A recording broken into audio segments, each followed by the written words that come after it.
Here's to the crazy ones. The misfits. The rebels. The troublemakers. The round pegs in the square holes. The ones who see things differently.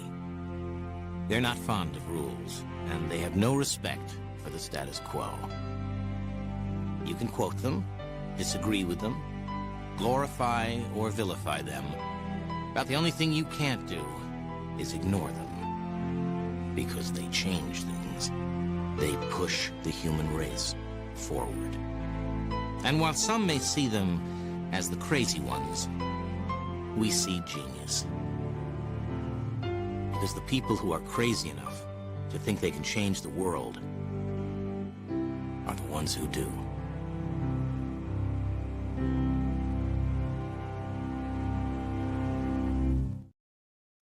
Hey friends, welcome to episode number 3 of Customer Experience Changemakers. I'm Marc Mandel. Thank you for coming on this journey with me. I'm so glad that we could get together today.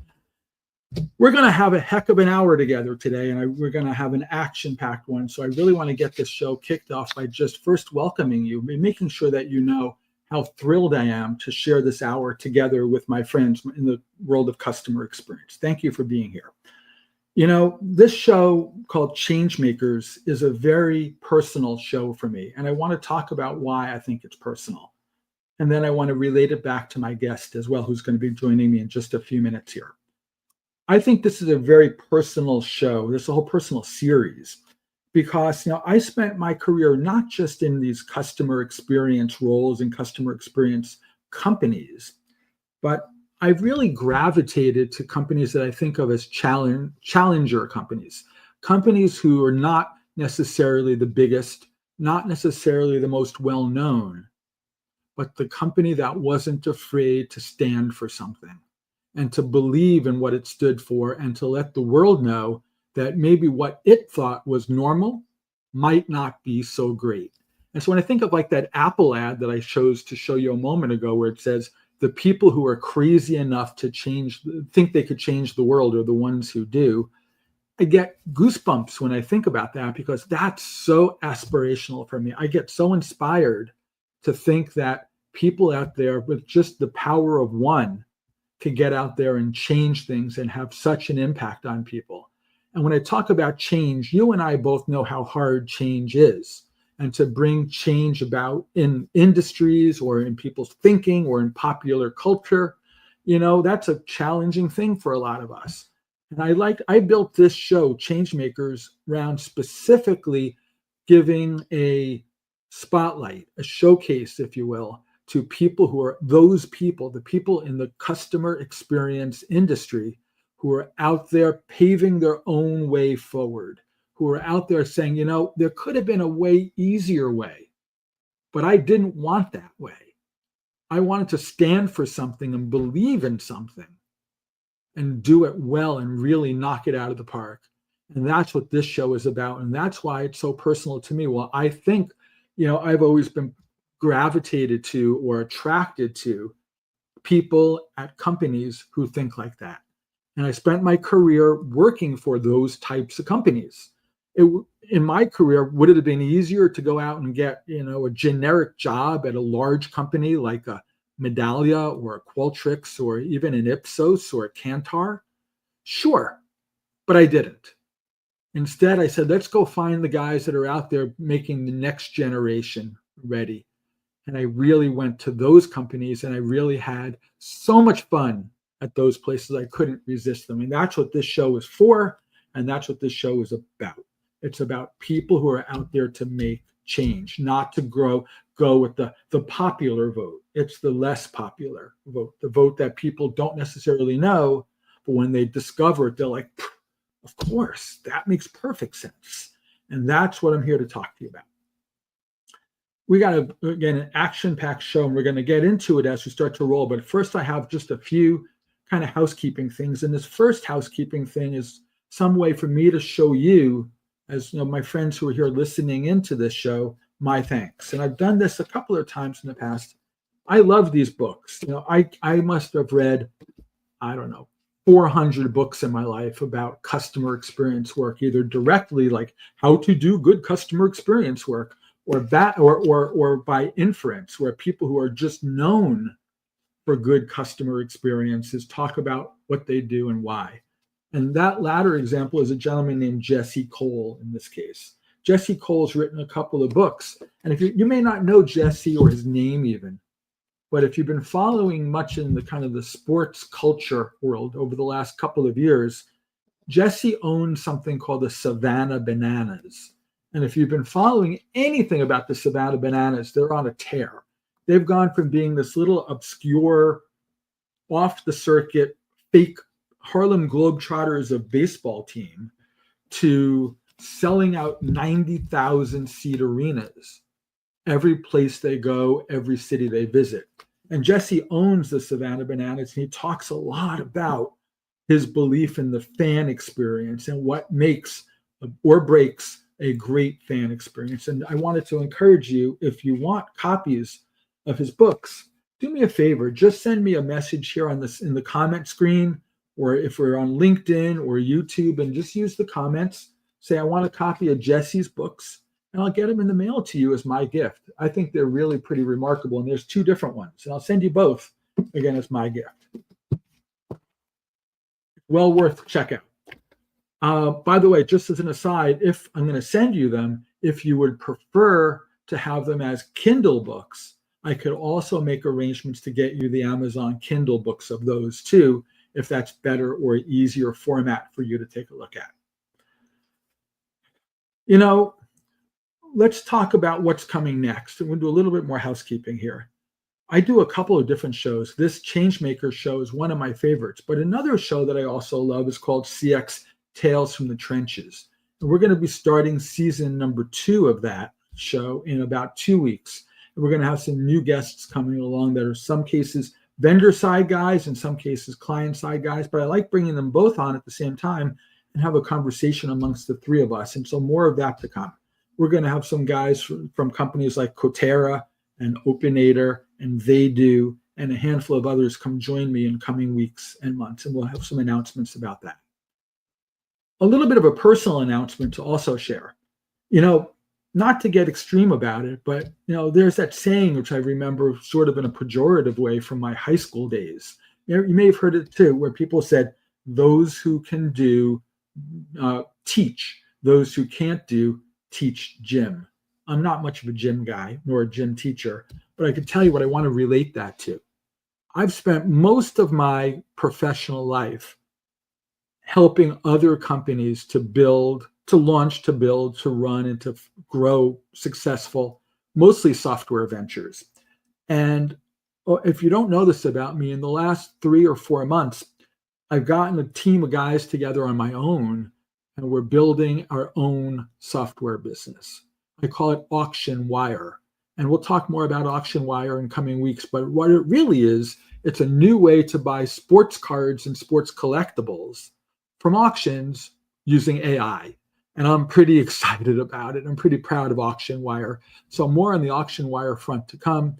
And you guys maybe even seen the news this past weekend about that big basketball card, that Michael Jordan, Kobe Bryant autographed card that showed up at a company called Heritage Auctions.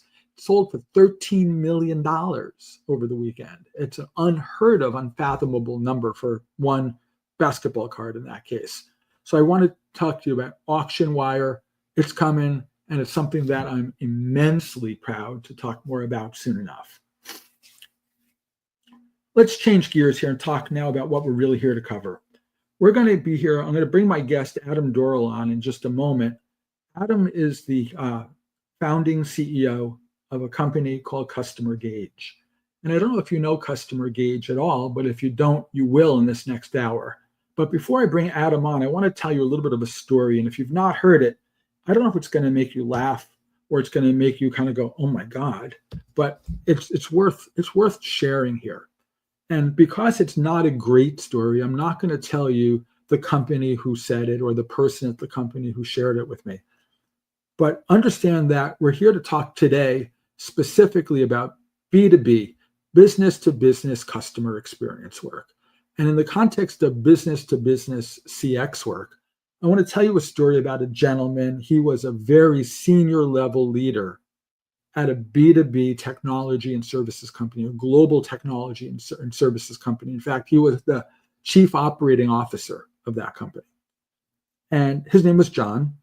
And John once called me, this is years ago. He called me as an acquaintance of his. He knew what I did in the world of CX. And he said to me, hey, Mark, I need your help. He goes, my team and I, we just a couple months back paid, in that case, Bain Consulting, he said, $8 million to implement what John called my NPS program. And he goes, at my level, I just get this monthly snapshot report about how my NPS is doing. And he goes, there's months when it goes up, there's months when it goes down. And when it goes up, my boss, the CEO, calls me, he goes, John, you're a hero for getting the score up. He goes, the next month it goes down. The same boss calls me and I'm a moron. So what John was calling me to ask me for help with was, he said, I'll never forget this quote, guys. I just want your help to maximize my hero to moron ratio. I want to be a hero a little more often than I'm a moron. And it's just about really chasing that higher NPS score and keep it trending up. He says, my problem in reality is I don't know why it moves. I don't know if it moves up. Why did it move up? And what should we do more of? If it goes down, why did it go down? And what should I do less of? He goes, I don't have any idea about that. I just know it's up and down. It looks like an EKG chart, John said, like up, down, up, down, up, down. And he goes, that's really not very good. So after meeting with John, I tried to figure out how can I help not just John's company, but other B2B companies as well over these last 10 or 15 years think differently about customer feedback, customer engagement, customer insight, ultimately customer experience improvement and transformation. And spent a lot of those last 15 or so years in the B2B trenches. The problem, guys, is that the technology, the toolbox that I had around me was not designed for B2B tooling. When you think about most of the tools, whether it be where I used to work or maybe other companies in the space that you may know of, most, if not almost all of those tools were built over the years for specifically B2C engagements. You think about industries out there, it could be airlines and retail and direct-to-consumer stuff. These are platforms that are designed to satisfy those industries, those vertical markets where the numbers are huge, but the reality is they're just not B2B. And when we try to force fit a B2C process and a B2C set of toolings into a B2B environment, it does not work. Things break down. The idea of who is the customer gets completely distorted. And what I really want to start to drill in with my guest, I'm going to bring him on in just a second, Adam and I are going to start to unpack this a little bit. We're going to start to try to figure out, with your help, guys, what makes B2B CX different? What makes B2B CX maybe more sophisticated or even more complicated of a problem to go solve? And are the rewards more substantial if handled well? So let me tell you a little bit about Adam. Adam Dorrell is a guy that I've known of for many years, but really only knew in the last couple. And Adam and I really connected not too long after I went out on my own, or just as I was getting ready to go out on my own professionally, after winding down, or as I was winding down my time at my old job. And we got talking, and I had the opportunity to have linked up with Adam and his company, CustomerGauge, in an advisor and kind of a fractional helper role in what I like to do. And I can tell you that it's been eye-opening to see the immense capabilities that Adam and CustomerGauge have built. And I want to be able to bring Adam on this show to tell you guys about them, because they are so important and so differentiated, and they're not like anything I have ever seen in this voice of the customer space before. So I don't want to have any more preamble. Let's bring Adam on. Hey, Mark, how you doing? Hey, Adam. Thanks for hanging out here with my friends and me. I was just talking a moment about business to consumer CX, business to business CX, and they're apples and oranges. That the reality is that the challenges that you signed up for when you and the team put CustomerGauge together all those years ago. Yeah. You said, I want to go out there and solve the bigger problem. I want to go out there and solve the more interesting problem. I want to go out there and solve maybe the more impactful. I believe, and I think you would concur, that you built a business uniquely solving the problem around B2B customer feedback, analytics, and operationalization. Right? How do you get businesses to share feedback? How do you get businesses to give you meaningful information, and then the key stakeholders in those businesses and know who's who in the zoo? And then, okay. Well, now, hold on, Mark. That's a lot to unpack. And right now, I'm still working on trying to improve my hero to moron ratio. So I'm going to try and, I love all those questions, but if it's okay with you, how about we go a bit more slowly and we try to break that down? Yeah. Okay? So let's just talk about, I know CustomerGauge because I've competed against you. I've worked with you now. But it dawns on me that a lot of people listening and may not know you, may not know CustomerGauge. Yeah. I'd love to hear kind of the story. Can you take just a few minutes? Yeah, and it's interesting. I think one of the things we realized that, I don't know, a couple of years ago, we're probably the only CX company with customer in the name, I think. Well, there you go. So, we still like to keep it front and central. But it really, first of all, thanks for that wonderful intro. And it's really good to be here. I appreciate being in front of you and your audience. So let me tell you a little bit about how it started, because the dream of what we do at CustomerGauge, which is to try to, frankly, help you have a better understanding of your existing customers, didn't come specifically from B2B or B2C. I was working for a very big electronics company who just started out selling directly to consumers, and they weren't doing a great job. And in fact, but it was interesting that the fear of the company about their own CX was worse than the customers had. So we knew this when we started out doing a net promoter survey with them right at the beginning of 2004. So that, first of all, ages me, but I think was one of the first NPS practitioners out there. You started when you were 8 years old, right? Something like that. Yeah, I know I've got a few. No, I've been around forever, Mark. You know that.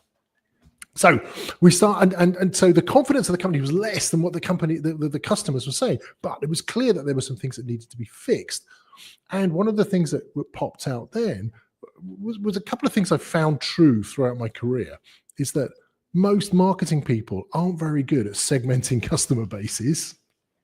Something to do with maybe they're not very good at doing math. I don't know. I'm a marketing guy myself. I'm with you. And then the other thing is that you always put the best people on acquisition, marketing or sales. And generally, the people who are on retention are the people who are not the A grade. At least that was the thinking about that. It's the junior retention. Exactly, right.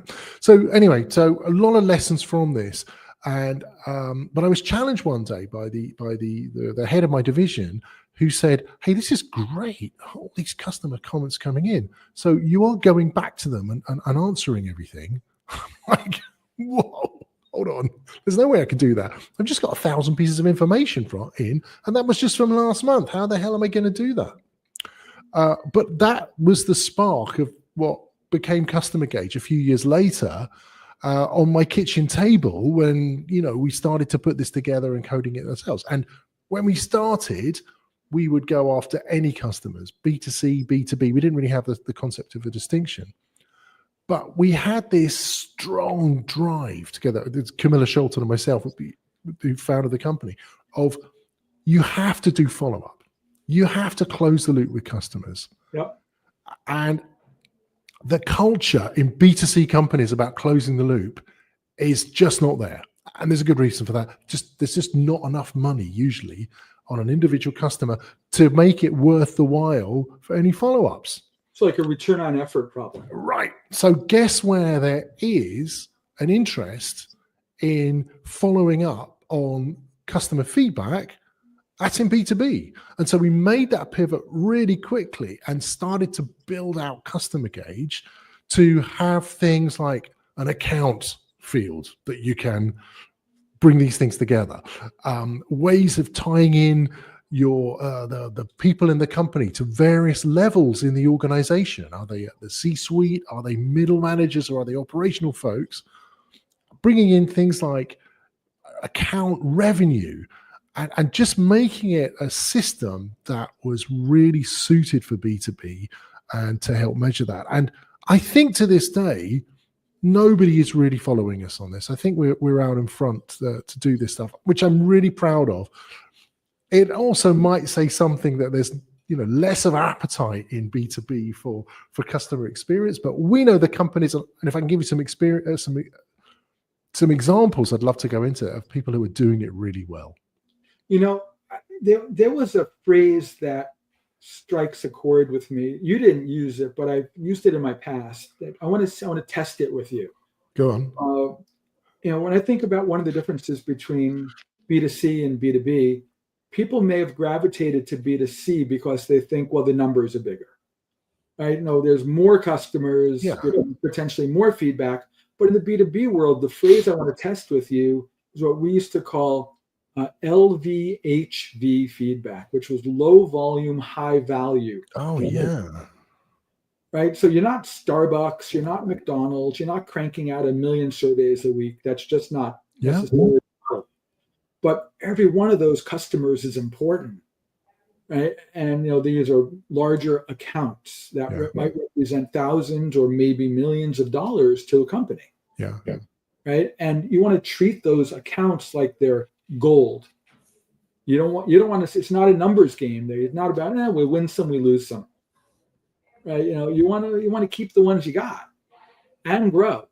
Right? But the reality is, I think when you're talking about that return on effort and treating B2B accounts like they're gold, this is just my opinion. You want to go out of your way to make sure that if they share feedback, that you do something substantial with it for everybody's benefit. I love that, Mark. I'm really gonna run with that statement. I love that. I've never heard LVHV before, but I absolutely follow that. The low volume, high value is crucial. We've got some companies we work with. They've got maybe 60 clients. Yep. And half of those are multi-million dollar clients that they've got. Yep. I can think of a few, like in the auto supply chain, for example. But they've got dozens of people in those organizations who are using those products, and stratifying them, for the key decision makers who only maybe even don't hear about the company from day to day, to those people who are specifying it, right down to the people on the shop floor who use that assembly product. And that's a really good audience to do. So, okay, you might have 60 clients, but you might have between 10 and 100 people in each of those organizations. So you start to build up that picture. But the correct thing to do is to assign those people to the right level in the organization and make sure you're getting the right quality of feedback from them. Does that make sense? Totally. I mean, it makes me think about a situation, a current situation. I'm not going to name names for the sake of protecting people's privacy, but there's a situation right now where I'm talking with a company. They're a manufacturer of they build machines that do special handling on paper corrugation of all things. It's not a very sexy business. It's turning paper into cardboard. Yeah. Right. But the reality is, this particular company only has under 100 customers. Yeah. But the reality is, every machine that they place is a multi-million dollar placement, first of all. And second of all, when you think about these customers, well, maybe one entity. If you subdivide that entity, you might find out that entity has 100 plants, that each of those could be a user of another one of these huge machines. Yeah.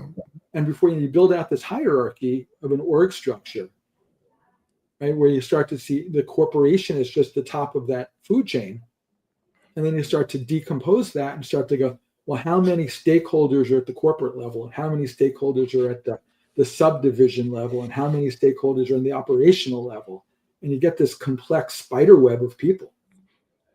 Well, I mean, you put your finger on it. This is exactly what we designed in CustomerGauge to do this, to actually track those people and to understand how you're selling at each level. And this is how it works. If you're able to get that feedback from a company where you're polling the top of the company, but also the bottom of the company, there's a couple of things come out. Usually the CEO might buy into the strategy. This is why we built this corrugated cardboard machine, because they buy into the total cost of ownership and so on. But perhaps at the bottom level of the organization, they're like, no, we preferred the last one. We understood how it worked. And so when you get the feedback coming back like that, you can present it to the CEO and say, look, you've got a communication problem here because you're not telling the people at the bottom of the company why you bought this. And this is a strategic decision. So I love the way that our customers can uncover these fantastic bits of insight and then use them to build that relationship. It's interesting. But can I just go further about the corrugated cardboard? Bring it on. I think it's a great thing. Now, we do a lot of work in the CPG business, with companies like Coca-Cola and Heineken, who are, frankly, huge users of all sorts of carton and packaging materials.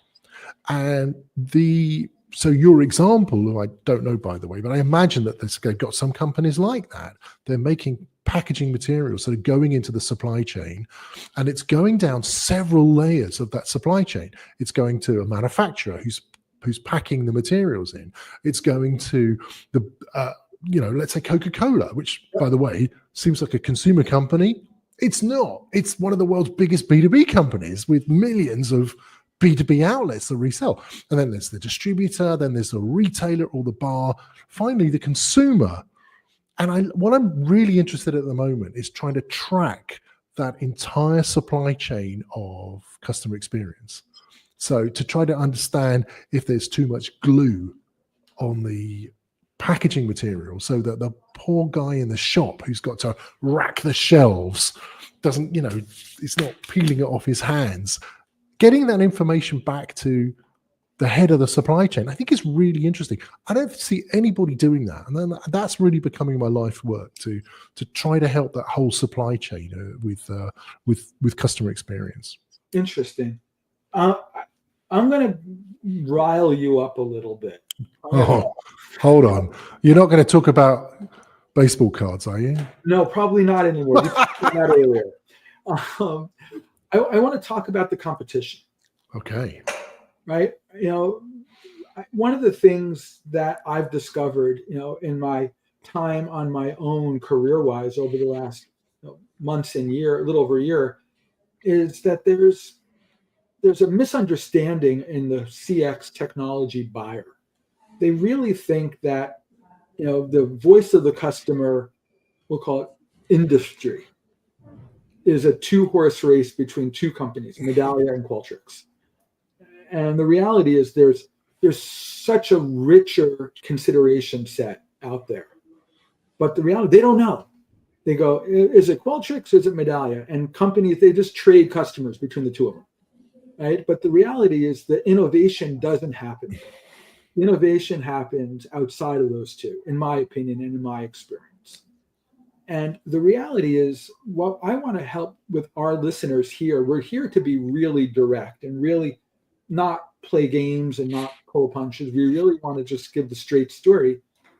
I want to have people understand with the utmost clarity why CustomerGauge, what is the unique value proposition in both the very most clear way you can make it to help them understand something that Qualtrics and Medallia just will fall over their feet when they try to do that you can do.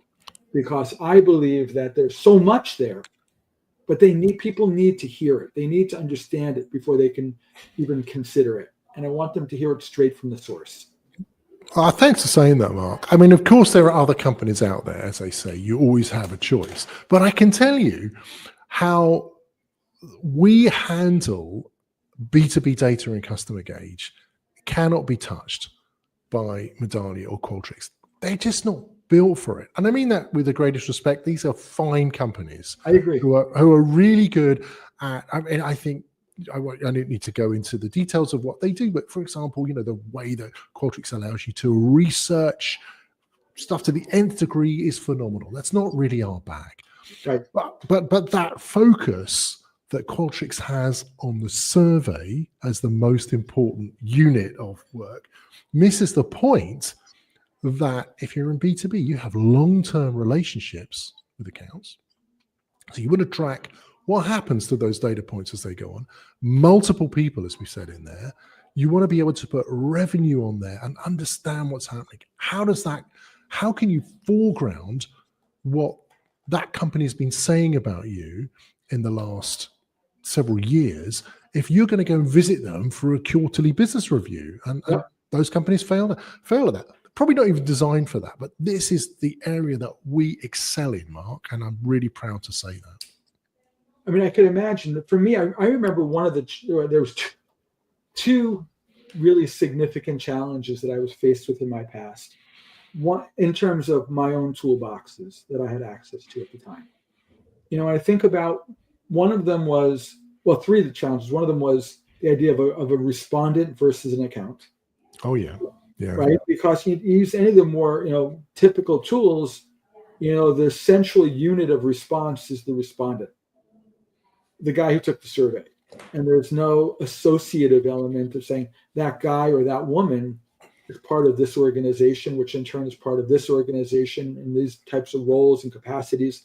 So the idea of bringing people together, everybody appeared to be a unique entity unto themselves. And that's not true, but that was how I was dealt it. Number two challenge is a longitudinal over time element. And this whole idea that, as you using your example, it's a relationship. It is. Yeah. Relationships fluctuate, good or bad, high or low over time. Mark, I'm going to go further. Can I go on a bit of a rant? Is that okay? Because I feel really strongly about Adam, this. that's why we're here. Okay, because you spoke about respondent. I love that. But actually, I would say not just Qualtrics and Medallia, but most other CX companies just think about responses. Yep. We have a different philosophy at CustomerGauge, two different philosophies, but this is the first one. The first thing is that when we work with a company, we take their book of business. So we take and we go high to low their customers, ranking them by revenue normally and putting them in the system. And only then we're putting them in our system, and then we're making sure that we go through that to get responses from it. And I got to tell you, response rate, I would say, is the best predictor of future success than anything else I know. And, I'm really keen on Net Promoter, and I got a sweet spot for CSAT and so on. But response rate, and I'm going to qualify this in a second, response rate is brilliant because it shows you how engaged you are with the customer. And often what we find when we first do this, low response rate, that's not a Net Promoter problem or a CX problem. It's a CRM problem or an engagement issue. You know this the work that you've done. But you can only do this if you control the vectors of communication with clients. And that's what we do. We have a really clean way of getting emails out or SMSs, and measuring that response rate is crucial. And again, bringing it down to each company, you can see who is responding and who isn't. And I'm going to flip it for you. The most impactful report that we ever do when we speak to a C-suite person or a senior manager in one of our new clients is we say, we're just going to stack rank the responses here. Here's your 20 largest accounts. Let's see how many responses you got from them. Oh, look, no one from 1, 2, 3. You have to get down to like the 6th or the 7th company before you get a single response. And you can see the blood drain out of the CXO's face, the CEO's face. It's like, what is happening here? He's like, I want to phone these customers now. So response is everything, Mark. And you don't get it unless you're foregrounding that in your CX system. You're missing a trick. And I think that's the most important thing. No, that is one important thing. And I'll come on to the second in a moment. Do you see response rate really then as a kind of a leading indicator around engagement? Oh, for sure. And by the way, let's be careful. Let's unpack response rate. 3 different ways of thinking about response rate. So you've got the contact response rate. What did you call it? Respond rate. The account response rate, because you want to make sure that, hey, I want to cover 80% of my accounts or something like that. And then the other one is, how much am I covering my revenue? And that's a key thing. Interesting. You'd want to be covering 90% of your revenue with outbound sends, and you'd want to get 60% of your revenue covered by responses, I believe. That is the information that we get. So just be careful about using that. That's an interesting point. Could we unpack the idea of linking this to revenue a little bit? Because you're bringing it up here as a way to measure overall engagement, is what percent of revenue are responding to my feedback program. I think we need a way to take that a step further, and I want to hear your thoughts. A lot of voice of the customer work is getting challenged by corporate leadership teams these days for a lack of proof of ROI. Oh yeah. Right. Why should I keep writing the big check? Right. Why? What's in it for this company? And in the past, we've fallen back on kind of that lazy guy out of, well, our NPS is up. Right. I think we're succeeding. NPS went from X to Y. Yeah. Right. And I think that's cheating, and really at this point not very interesting of a conversation any longer. And I'm wondering to what extent you guys are able to take that narrative and further it along and say, and we believe we have the ability to impact revenue by X amount, and be able to tell that story around. We think we could help you increase your CLV. You go from a customer giving us $113,000 to $209,000 by moving X, Y, and Z levers that we have. I love this question, Mark. I'm going to answer this by just saying the basic thing about connecting revenue to your customer system. Well, we spoke about the white space that you've got. If you don't know which of your customers are not responding, that's no good. So you want to try and do that by revenue. But when you get your responses in, you can start looking at the themes, the drivers of satisfaction and dissatisfaction, and associate it with revenue. So you can say, okay, this bucket, we've got 100 customers complaining about logistics. Yep. That's not significant if we have 1,000 customers. Only 10% are doing that. But they might be the ones who are worth 80% of your revenue, to come back to your point. So then suddenly you can look at that and say, okay, well, we have a burning platform here we need to fix. And that is associated with it. So that already explodes some more value in there, because you start to understand what your drivers are worth by revenue. That's already a big step forward.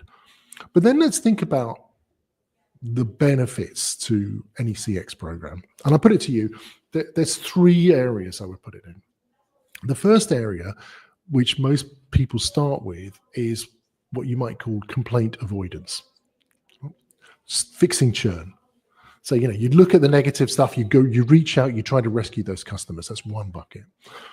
The next bucket, this is actually fairly overlooked, is finding promoters to upsell to. This is my favorite example. We have one of our companies, it's a big drinks manufacturer. They know that if they have a promoter, that they're twice as likely to be able to sell a second product line to that outlet. And that means if you're at the end of the quarter and you need to make your targets and you're scrambling around for people to do, you pick the promoters out and you just go and say, hey, would you like to do this? And the chances are twice as likely as you do to somebody else. Very simple metric that they've now adopted through the entire organization. And the best thing about this is that when the salespeople understood this, they suddenly go back to the CX people and say, can you survey more of our customers, please, more frequently? Because the more promoters you have, the better. So that's a real tangible thing. And Mark, there's a third bucket. And again, I would say this is overlooked. Hang on, I've got Fred's latest book here. I keep this on my desk, Winning on Purpose. So Fred talks about referral customers. And I think less than 10% of the companies we ever deal with have got a really robust referral program. But again, if you can activate your promoters to go on things like the Marc Mandel show, for example, and talk about things, it's about amplifying the voice and finding those people and doing it. So there's 3 buckets. So churn avoidance, well, that saves you on the bottom line. Upsells, huge for salespeople, and then reducing your marketing costs by bringing in new customers is the third bucket. If you can do that and find the revenue buckets in that, for you, that's gold. And that's another thing that we do for our clients. I don't know anybody else that's really doing that as a part of a mainstream software platform. So that's a huge thing that's valued by our customers. So let's unpack those for a minute. So on the first bucket where you talk about just detractor rescues, Yeah. I feel very strongly that your CustomerGauge closed loop management system might be the best in the business. That's really kind of you, Mark. Thank you for saying that. It's something we've really worked out over the years. I think that you've not just built a sophisticated capability, you make it easy to understand who needs what help. And then now with the most recent advancements in AI. Yeah, that's true. You're rolling AI into that workflow in ways where a lot of that lift is being done for the rescuer to help the to be rescued in a little bit of an easier way. Well, you're prescribing steps, right? You're even writing emails for people. All they have to do is go, yeah, that looks good, click. Yeah, but that's, why that you've probably heard of fear of feedback, right? You've had a career in this stuff. You come across fear of feedback before? People are terrified to be hearing the bad stuff. Yeah, people are paralyzed. Even if it's good, people don't know what to do. So that's what we're using AI to do, is to write a suggested email or a conversation starter. It's like it has a stratospherically impact on the closed loop rate. And Mark, can I give you another stat? We did some recent work with a client where we actually looked at the cost of doing a closed loop action and seeing what the lift is for doing a closed loop on this in terms of future revenue. What we found, in short, is that if you have an intervention, a closed loop, you're going to have an impact on future revenue, and the cost came out something like this. It's something like it's $15 to $20 to do a closed loop intervention, picking up the phone, doing an email or something like that. It's 15 minutes of somebody's time. That's what it counts. But the impact on that is something like $250. Wow. So it's almost like it's a 10 to 20x impact on that. But where you get the biggest impact, no surprise, but I don't know if anybody's been quantifying this, is on zeros and ones. If you go out to a zero, it's like 150x is the difference. So for the same intervention cost, hey, man, what can we do to fix it? There's something, and this is what I really love. If we've got time to talk about the human impact of relationships, this is what I really live for, is that there's something about customers, especially in B2B, where they give you a chance. We all know you can screw up. Stuff happens. So part of it is venting about it to somebody and just absorbing that oh man, we really screwed up. To saying, okay, how can we make this right for you? And then if you show up and you fix it, then you've almost got a customer for life.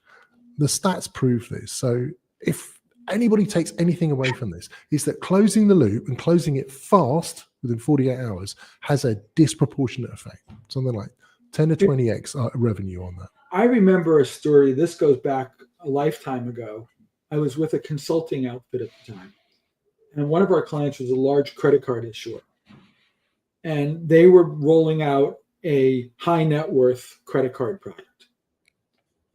And it was interesting because they brought us in to understand kind of the definite customer behaviors of complainers and what was going on in that customer base. And we discovered when we did some very preliminary research back then, this is probably 10, 11, 12 years ago, where we said to the client, we've uncovered the fact that your most loyal customer, bar none, is the customer who had a problem that was easily fixed versus, the guy who never even had a problem whatsoever. Yeah. And so we sort of joked and we said, if it were us, we'd probably try to create problems that we know we can fix. Yeah, there's a concept. Put some friction in the process so you can make it, but there's jury's out on it, how easy it is to do that. But normally I would say there's enough friction in your process. You don't need to do it deliberately, but it's about maybe helping, really taking the attention to do that. But that was creating literally lifelong loyalty in that example. Mark, can I go further about this? Because I mean, you compared us to Qualtrics and Medallia. I think there's something that we really hold dear as a company. You know, our mission, as we see this, is to we even say we're there to help turn customer feedback into revenue growth, to turn research into action. And we are so tight on this now that we won't accept customers who are not prepared to close the loop. I just want to set that sink in, is that we challenge our customers when we do it. And it's not an easy way of doing business, but Camilla and I feel really strongly about this, that if it's just not a good fit for us morally, if you're taking customer feedback and you're not prepared to even say, hey, here's what we learned, I think that's almost a criminal activity in today's age. So that is something. So I wouldn't say we turn customers away, because they're somewhat self-selecting, but it's a real challenge we do up front. If you don't want to close the loop with your customers, doesn't sound like you want to get better, that's not a good fit for our software and solution. It's just measurement then. You might be better off with one of the other companies you mentioned, for example. I mean, all kidding aside, there, again, is historical example. I'm not going to name this name, but there was a large furniture manufacturer in the United States who brought my old team and me in a while back, who had been previously engaging a large custom market research company to do customer feedback. Oh, yeah. Right? And then they moved from a full service provider to a technology partnership. And I remember when I first met the company before they engaged my team, I said, how do you do it today? And they told me, and I said, can you show me an example of this feedback that you collected over the years? He says, sure, come with me. And Adam, no lie, the guy walked me into a room in the office building. Yeah. It was floor to ceiling bookshelves. And the bookshelves were full of these big, fat, loose leaf binders. And each binder had writing up the back of the book, like, 2006, January to June. And each book was full of maybe 750 PowerPoint slides. and I guess where this is going. The books were dusty, right? They had never been opened or touched. And I said, what's this? And he goes, this is our feedback. Yeah. And I said, how do people action this? And the guys looked at me and he goes, what do you mean? And I said, well, don't you take follow-up steps based on what people are telling you? Yeah. He says, generally, we put the books here such that if anybody in the company wants to see what people are saying, they could come like the library and borrow a book. And they could look. I said, how many people do that? He says, well, none. Yeah. And I said, what did you pay for those books? He goes, each book was about $500,000. And you could picture a room full of them. Oh man, that's like feedback furniture. It's only good. It's only used to put under a monitor so you can lift Stop it from being wobbly. Yeah. I mean that's but that's he's not alone. That happens. You must have seen that. I mean, thanks for sharing that story. I've also got dozens of war stories like that. And it's the kind of like it's the once a year survey where we understand what the customers are saying. But Mark, I'm going to get angry in a minute. Feedback is not just for Christmas, as they say about when you give a pet to a kid. You know that stuff? It should be done all through the year. Yep. I feel really passionate about this. And you have to exercise your muscles.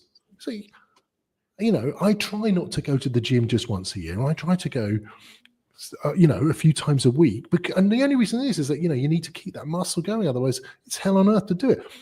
Every company needs to do that. And one other thing, Mark, man, I'm sorry, it's just turned into a ranting session. But you know what? Feedback is like fish. It only stays fresh for 2 to 3 days max. Yep. I think you should think about it as sushi, to be honest, really good tuna, because that customer gold that you get back, you need to jump on it straight away. And if after 3 days, you might as well forget it because the customer certainly has. But if you can get on it, and then it becomes a delicious two-way conversation that you can have with one of your customers. Maybe I'm stretching the metaphor a bit, but No, I feel really strongly about that. Let's take that metaphor just a step further. I believe that the act of asking customers for feedback and to do it well needs to be an intentional part of the customer's journey with the company. Yeah, I agree. It's not this weird sort of after the fact, throw away, who cares, it's only a survey mindset. I think we need to deliver a ideal experience in the feedback process if we want our responding customers to take that request seriously. Yeah. Right. Otherwise, if we treat it like it doesn't matter to us, it's not going to matter to them. But there's a technical barrier to do this, because most, again, you spoke about some of the leaders out there.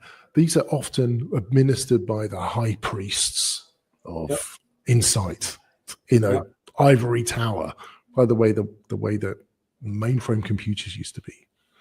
And we don't believe in that at all. We believe that feedback should be in the hands, the people who are in the customer front line. You've got to get it to them. Yep. That is what we do. We've got some of our customers with thousands of licenses of CustomerGauge. They're getting the feedback immediately. They have all the tools to look back through the history and act on it with AI, as you can see that. And that is what makes the difference.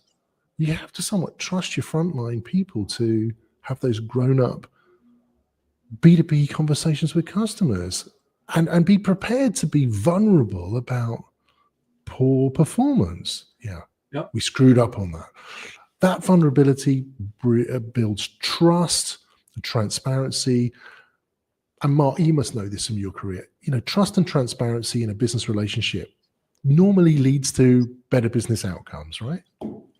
That's at the heart of everything that everyone at CustomerGauge stands for. Is trying to really build those personal relationships with feedback, and that's what we really care passionately about. But when you talk about fear of feedback before, and even here, one of the things I relate to is companies, B2B companies, where the conversation goes something like this internally. Oh no, this is not a great time to be getting feedback from such and such a customer. Yes. We had a really bad delivery with them. We're not going to talk to them right now. We're going to hold off. Or they're a little late on paying our bill. Let's hold off. Or, we haven't upgraded the software lately. Let's hold off. Yeah. Right. And that's terrible. Or worse yet, again, not naming names. There's a particular industry where I did a lot of feedback work where the sales or account team can say, after they've gotten the feedback, they could look it over and they go, I don't like what they had to say, so let's take this out of the equation. Right? They can edit the feedback, or they censor it and they go, that one, we're not counting that one. We don't have that feature in CustomerGauge, Marc. We took that out. So good for you. It's shocking though, isn't it? I mean, they're only cheating themselves. Yep. That's what my mother used to say. You're only cheating yourself, Adam. It's the same thing, isn't it? It's just, why would any company do that? It's like, it's terrible. It's terrible. Talk about companies I know we're winding down our time here. You mentioned a couple of companies before that you and the team work with and for right now. But I want to ask you a bigger picture question. Yeah. Is there a particular brand of a company out there that comes to your mind that you just think is really exceptional?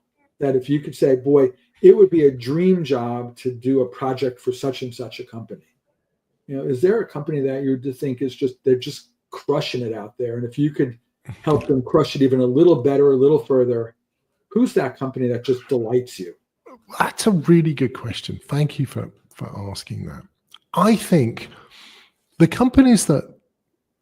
two types of companies I love to work for. One is the industrial companies who are making quality products that are kind of maybe a bit boring. In fact, you nailed this with your corrugated iron. Hold on, I've got one I can show you. I went to see. This is a packaging company in the Netherlands who makes these machines that put stuff in these bags. Yeah, which is kind of a high-tech stuff. It's got aluminium in it. But amazing quality. They really care about the quality of the stuff that they do, and they want to have the same quality of control in their customer domain. So I love companies like that. So the people who are instrumenting their customer base, maybe at a small scale, but it's really important to them. I love that. And if there were companies I would love to work for, they're the sort of precision engineering companies. I'm trying to think of one off the top of my head. It'll come to me in a second.